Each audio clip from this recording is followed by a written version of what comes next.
Hello everybody, and welcome to the first game in our Commander Legends series. Today we've got a pretty exciting game with lots of different strategies. Let's start off with Ethan. He's playing a tokens life gain style deck with his commanders being Prava and Ikra Shidiqi. Next up is Cameron with Belbe. Belbe can make some really quick mana really fast, so Cameron's job is to try to drop as many big creatures as early as possible. After that we've got Logan, who is playing Tormod and Dargo. This is more of a Rakdos aggro style deck, and it's honestly a lot of fun. And last but not least is Chandler playing Akroma and Kamahl. This is your typical green-white, go wide and go big style deck. Now, if you saw our pack opening video, you'll know the rules of this Commander Legends series are pretty simple. All you need to do is pick a commander that you pulled. Unfortunately, Ethan, Logan, and Cameron couldn't make it to our recording session, but they did get their packs, and these are the commanders that they chose. Alright, now that we know what everybody's playing, let's see what those opening hands were. Cameron wins the die roll, and keeps a hand of Forest, Sol Ring, Kodama's Reach, Court of Calling, In Garruk's Wake, Pulse Tracker, and Phyrexian Triniform. Ethan mulligans to 6, bottoming a Plains, and keeps Forest, Plains, Murmuring Bosk, Arbor Elf, Idyllic Tutor, and Shamanic Revelation. Logan keeps his 7, with 2 Swamps, Urborg, Sulphurous Springs, Arcane Signet, Dread Presence, and Sir Conrad the Grim. And Chandler keeps Misty Rainforest, Castle Garenbrig, Sol Ring, Farseek, Nature's Claim, Krosan Grip, and a Walking Ballista. Alright, let's get to the game. Cameron starts off his turn by drawing, playing a Forest, and casting a Sol Ring. He passes to Chandler. Chandler has a pretty similar turn, fetching with Misty Rainforest to shock in a Temple Garden, and then cast a Sol Ring. He passes to Logan. Logan plays a Sulphurous Spring and passes to Ethan. Ethan, not wanting to miss on the ramp train, casts a turn 1 Arbor Elf, passes to Cameron. Cameron, unimpressed by Ethan's ramp, decides to cast a Kodama's Reach. He fetches up a Forest to the battlefield and a Swamp to his hand, and then plays the Swamp for his land for turn. Pulse Tracker comes down immediately after, and he passes to Chandler.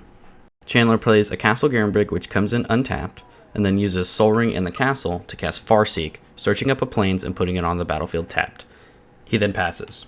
Logan uses his turn to play Urborg and uses it to cast an Arcane Signet. He then passes to Ethan. Ethan plays Murmuring Bosk and then uses Arbor Elf to untap it since it is a forest. After that, he casts Avacyn's Pilgrim and passes to Cameron. On Cameron's end step, Chandler Nature's claims his Sol Ring, and Cameron gains 4 life. Cameron plays Llanowar Waste for his land for turn, and then casts Belbe. He moves to his combat step and attacks Chandler with Pulse Tracker. Everyone loses 1 life, and on his post-combat main phase, Belbe makes 6 colorless mana for him.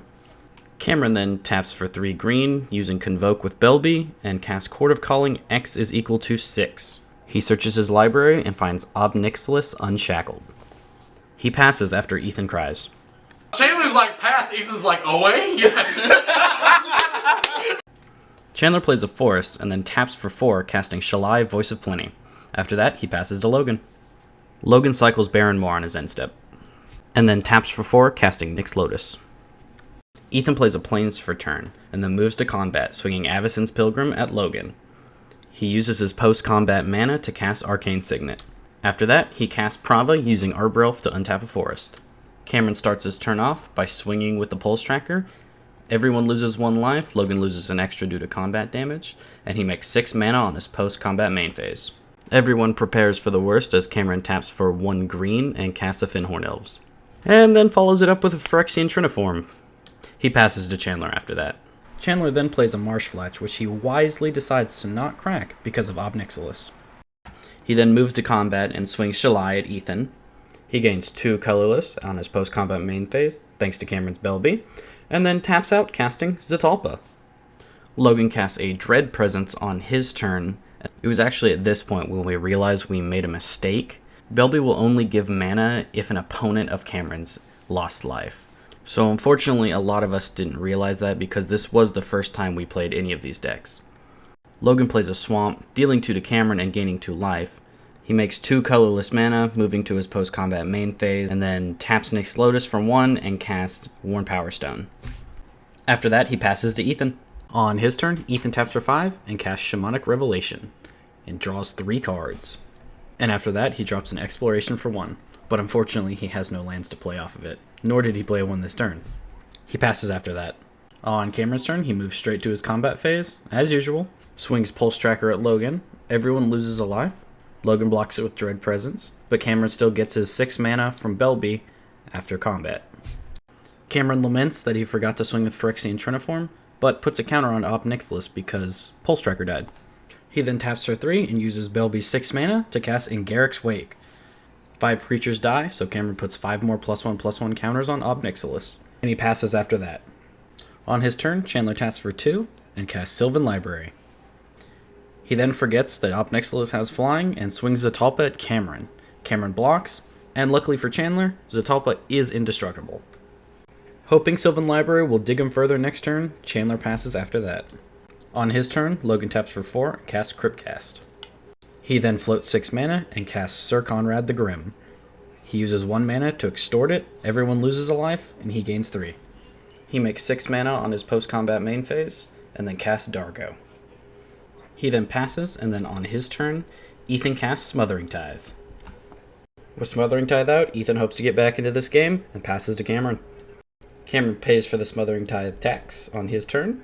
Cameron once again moves straight to combat, swings the Triniform at Logan and the Finhorn Elves at Ethan. Logan blocks with Dargo and Ethan takes 1. Unfortunately, a Sir Conrad trigger is missed. Cameron gets 2 mana at the beginning of his post-combat main phase and gets another counter on Ob Nixilis. But Cameron just passes after that. Chandler pays 4 life to Sylvan Library, drawing an extra card, and Ethan makes 3 treasures.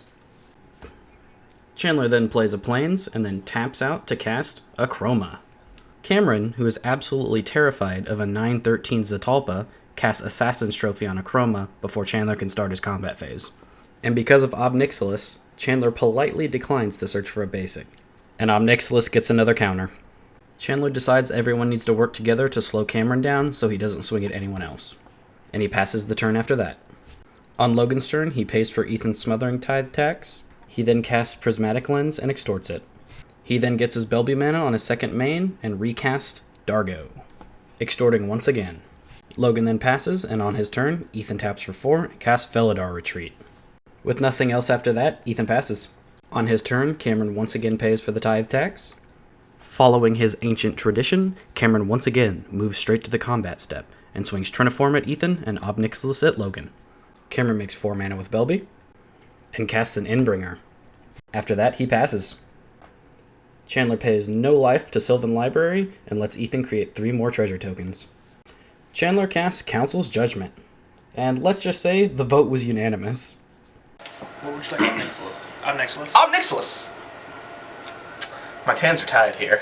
Ob Nixilis. With Ob Nixilis finally gone, Chandler casts Sakura Tribe-Elder. After casting that, Chandler swings the Zatalpa at Cameron for 8 and passes turn to Logan. Logan untaps and decides to start his turn off by cycling Canyon Slough. And in response, Chandler sacrifices Sakura Tribe-Elder. He puts a basic forest onto the battlefield tapped. And while he's at it, Chandler decides to get a Plains with his Marsh Flats. After Logan's cycling resolves, he pays for Ethan's Tithe tax. After all this happens, Logan casts Initiates of the Ebon Hand. He extorts it too. Logan then casts Tormod and extorts once again. After this, he passes, and on his end step, Ethan sacrifices a treasure to cast Crop Rotation, sacrificing his forest. He grabs Field of the Dead and gets a Felidar Retreat trigger. On his turn, Ethan taps for 2 and casts Nature's Lore. He grabs a Savannah and makes another 2/2.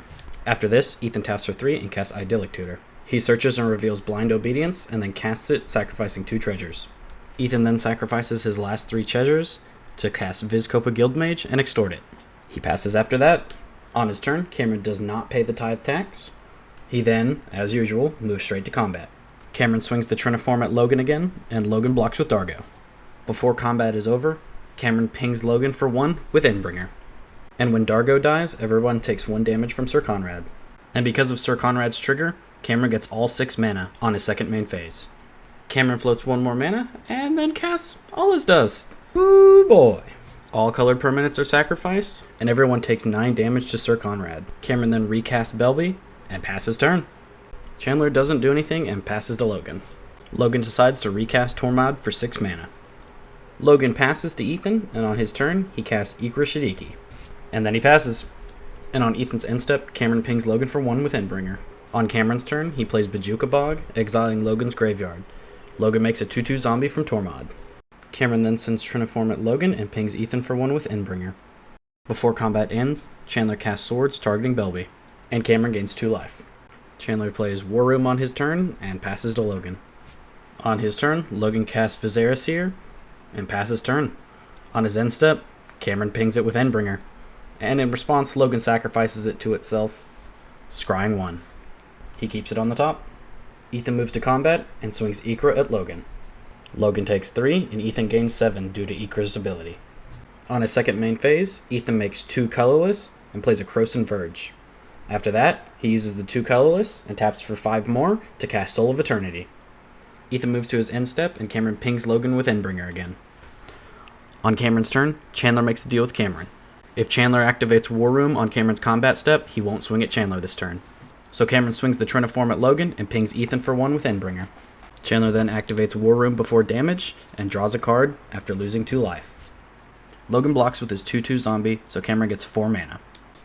Cameron then keeps up the trend of dropping big things and casts Ugin the Spirit Dragon. He -7s it, exiling all colored permanents at the board. Cameron moves to his end step, and Chandler casts Beast Within, targeting his Endbringer. Chandler untaps, plays a Plains, and passes once again. He's up to something. On Logan's turn, he casts a Perforos, God of the Forge, and with everyone at such a low life total, we're pretty scared. After Logan passes, Ethan recasts Ikra Shidiqi, and then passes his turn to Cameron. Cameron plays a Command Tower, and then recasts Belbe for 8. Cameron then swings the Triniform at Logan, once again, and the 3/3 Beast at Chandler. Chandler casts Croson Grip, targeting the Triniform, and Cameron makes 3 more 3/3s. Chandler then activates War Room 1 more time, losing 2 more life. Cameron passes, and on Chandler's turn, he gets really excited. He casts Tristani Discordant, which according to him, has been sitting in his trade binder since the set came out.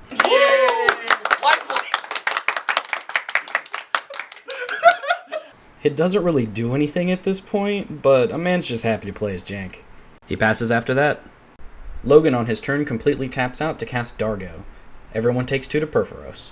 Logan passes. Ethan starts his turn by swinging Ikra Shidiqi at Logan, gaining 7 life, and Logan takes 3 damage. Ethan then casts Sylvan Offering, where X is equal to 5, and he chooses Chandler for both of the creature-making abilities. They both make 5 1/1s and 1 5/5. Ethan passes after that. After playing and drawing a forest, Cameron counts all his lands and realizes if he swings out at Logan, he can actually encore Phyrexian Triniform from the graveyard, and that is exactly what he does. He swings 12 at Logan, gets 2 colorless mana from Belbe, and then encores Phyrexian Triniform. He moves to his end step, sacrifices the tokens, and makes 9 3/3 tokens. Also on Cameron's end step, Chandler YOLOs it, goes down to 1, and activates War Room 1 more time. Chandler gets extremely excited on his draw step. Remember that Walking Ballista from his opening hand? Well, he's been saving it for this moment. Heliod Ballista? You're joking! You're joking! You're joking! Heliod Ballista? Yep, that's right. At 1 life, and no responses at the table, Chandler wins the game. He plays Heliod, and then Walking Ballista for 2. He then gives Walking Ballista lifelink with Heliod's ability, and he shoots everyone at the table infinitely. Whew, that was a pretty long game, huh?